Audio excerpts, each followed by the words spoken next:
छत्तीसगढ़ प्रदेश कांग्रेस ने रायपुर स्थित राजीव भवन से प्रेस वार्ता कर सूचना के अधिकार कानून की 20वीं वर्षगांठ और जांच एजेंसी की कार्यप्रणाली पर केंद्र सरकार को कटघरे में खड़ा कर दिया है। इस प्रेस कॉन्फ्रेंस में कांग्रेस के प्रदेश अध्यक्ष दीपक बैज, पूर्व मुख्यमंत्री भूपेश बघेल, नेता प्रतिपक्ष चरणदास महंत समेत कई वरिष्ठ नेता मौजूद रहे। दीपक बैज ने कहा कि 12 अक्टूबर 2005 को लागू हुआ आरटीआई कानून जनता को अधिकार देने वाला सबसे सशक्त माध्यम है, लेकिन भाजपा सरकार इस कानून को कमजोर करने की साजिश कर रही है। कई महत्वपूर्ण सार्वजनिक सूचनाओं को निजी जानकारी बताकर छुपाया जा रहा है। डबल इंजन की सरकार जनता से सच छुपाने का प्रयास कर रही है। इसके बाद छत्तीसगढ़ के पूर्व मुख्यमंत्री भूपेश बघेल ने जांच एजेंसी को लेकर गंभीर सवाल उठाए। सूचना के अधिकार के कानून का मुख्य उद्देश्य है कि आम नागरिकों को सरकारी विभाग और सार्वजनिक प्राधिकरणों में के पास मौजूदा जानकारी हासिल करने का अधिकार है। साथ ही शासकीय और सार्वजनिक कामों की पारदर्शिता बने रहे। ये प्रमुख रूप से सूचना के अधिकार का लागू होना ये दर्शाता है।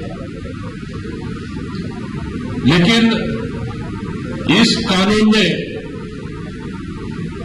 हमारे देश के नागरिकों के हक के लिए, जैसे समय पर राशन, समय पर पेंशन, बकाया मजदूरी, छात्रवृत्ति दिलाने में मदद की है और साथ ही इससे सुनिश्चित किया जा सकता है कि ये सूचना का अधिकार देश के सबसे गरीब व्यक्ति को अपने अधिकार और हक जानने के लिए एक मजबूती प्रदान करता है। लेकिन जब से ये भारतीय जनता पार्टी की मोदी सरकार केंद्र में बनी है, तब से ये सूचना के अधिकार को कमजोर करने का प्रयास लगातार किया जाता रहा है। जितने भी लोकतंत्र को मजबूत करने वाले संस्थाएं हैं, उसका दुरुपयोग भारतीय जनता पार्टी केंद्र की सरकार कर रही है।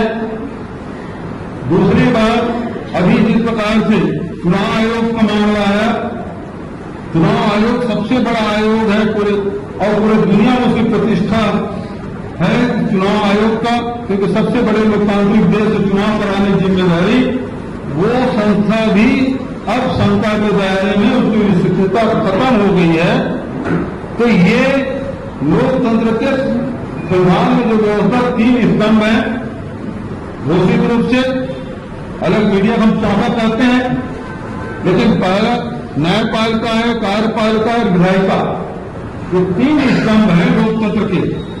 और यदि लोग और इसको स्वायत्तता मिली हुई है, इनको अधिकार मिला हुआ है ताकि लोगों को, भारत के नागरिकों को न्याय मिल सके, इसकी व्यवस्था की गई है। उसके साथ अन्याय न हो, उसको सुरक्षा मिलती रहे। लेकिन ये सारे यदि तीनों संगठन यदि एक हो जाए और एक के डायरेक्शन में सब चलना शुरू हो जाए, तो फिर लोकतंत्र बचेगा कहां? आज एजेंसियां और आयोग भारतीय जनता पार्टी सरकार के इशारे पे चल रही है।